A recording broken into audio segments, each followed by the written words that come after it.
Hello dear students, आपकी विशेष demand पर हिंदी साहित्य का ये टॉपिक मैं लेकर के आया हूँ। इसमें हम कुछ महत्वपूर्ण प्रश्न उत्तर देखेंगे।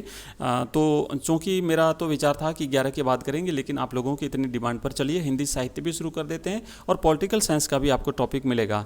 तो चलिए पहला यहाँ पर कुछ क्वेश्चन देखते हैं। खंड अ, दिए गए रिक्त स्थानों की पूर्ति कीजिए।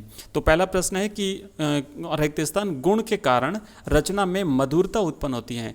तो यहाँ पर जो गुण है ना, काव्य के गुण, तो अलग अलग 3 प्रकार के गुण हैं। उसमें हम देखेंगे कि जो कौन से गुण के कारण मधुरता उत्पन्न होती है। तो आपको लिखना है माधुर्य गुण के कारण जो है वो काव्य में मधुरता उत्पन्न होती है। नेक्स्ट आगे बढ़ते हैं और काव्य दोष में लेते हैं कि मुख्यार्थ में बाधा पहुंचाने वाले कारकों को कहते हैं, क्या कहते हैं? उन्हें काव्य दोष कहते हैं। काव्य के गुण होते हैं और काव्य के दोष होते हैं। तो काव्य के 3 गुण है, ठीक है ना, माधुर्य गुण, प्रसाद गुण और ओज गुण। और काव्य के दोष है, दोषों को अलग अलग तरीके से जो है वो यहाँ पर जो है अलग अलग प्रकार के दोष माने गए हैं। तो डिटेल में हम आगे भी पढ़ते रहेंगे, इससे संबंधित प्रश्न उत्तर आपको मिलते रहेंगे। अब हम लेते हैं छंद का क्वेश्चन है। नेक्स्ट तीसरा है कि छंद द्रुत विलंबित छंद के चारों चरणों में वर्ण होते हैं। ये एक वर्णिक छंद है। तो इसमें कितने कितने वर्ण होते हैं प्रत्येक चरण में? तो द्रुत विलंबित जो छंद है उसके प्रत्येक चरण में 12-12 वर्ण जो है वो होते हैं। अगला प्रश्न है गीतिका और हरिगीतिका दोनों मात्रिक किस प्रकार के छंद हैं?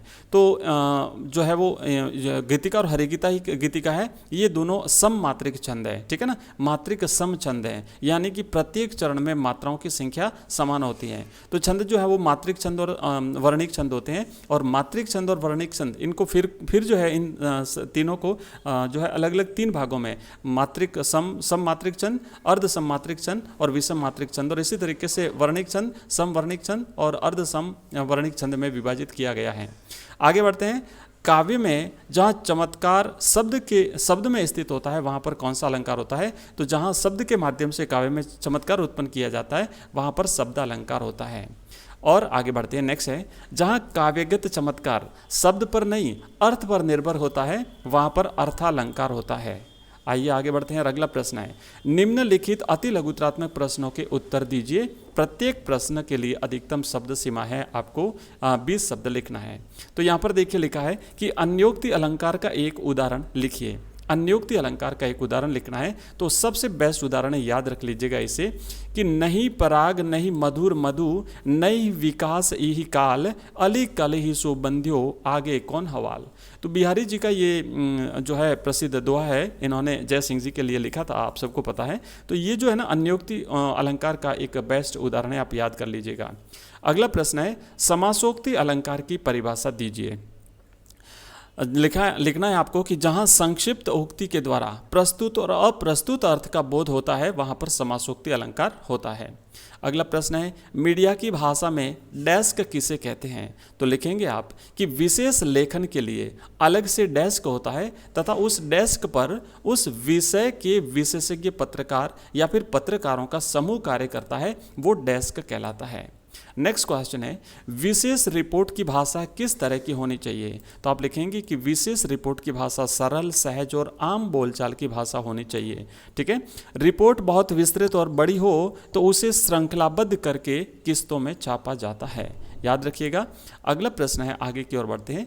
नेक्स्ट क्वेश्चन है 6 ककार मुख्यतः किस पर आधारित होते हैं? 6 ककार जो देखे थे हमने, यहाँ पर एक बार फिर से देख लेते हैं कि जो 6 ककार होते हैं, ये ककार पहले के 4 ककार जो है क्या, कौन, कब और कहाँ, ये सूचनात्मक और तथ्यों पर आधारित होते हैं। और अंतिम जो 2 ककार होते हैं कैसे और क्यों, ये पहलू पर आधारित होते हैं। याद रखिएगा 6 ककार जो कि समाचार लेखन में काम आते हैं।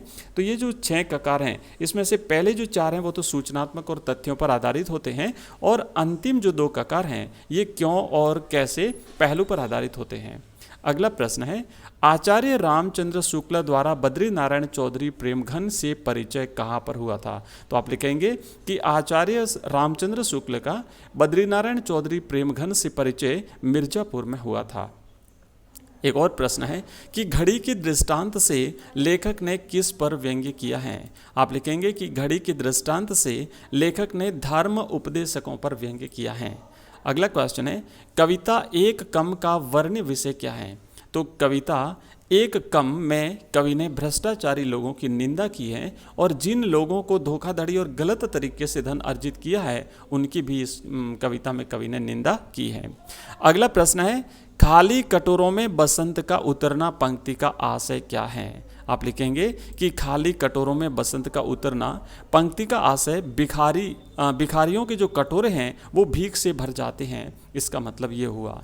अगला प्रश्न है कि कविता के प्रमुख घटक कितने होते हैं? आप लिखेंगे कि कविता के प्रमुख 7 घटक होते हैं। अगला क्वेश्चन है, नाटक साहित्य की कैसी विधा है? तो लिखेंगे कि नाटक जो है ये साहित्य की वह विधा है जिसे पढ़ा, सुना और देखा जा सकता है। नाटक साहित्य की वह विधा है जिसे पढ़ा, सुना और देखा जा सकता है। अगला प्रश्न है, कहानी क्या है? लिखिए। तो आपको लिखना है कि कहानी साहित्य की एक ऐसी विधा है जो अपने ही सीमित क्षेत्र में पूर्ण स्वतंत्र और प्रभावशाली है। और इसी के साथ ये हमारी क्लास होती है समाप्त। नेक्स्ट आपको इसी प्रकार के हिंदी साहित्य के वीडियोस मिलते रहेंगे। Thank you very much.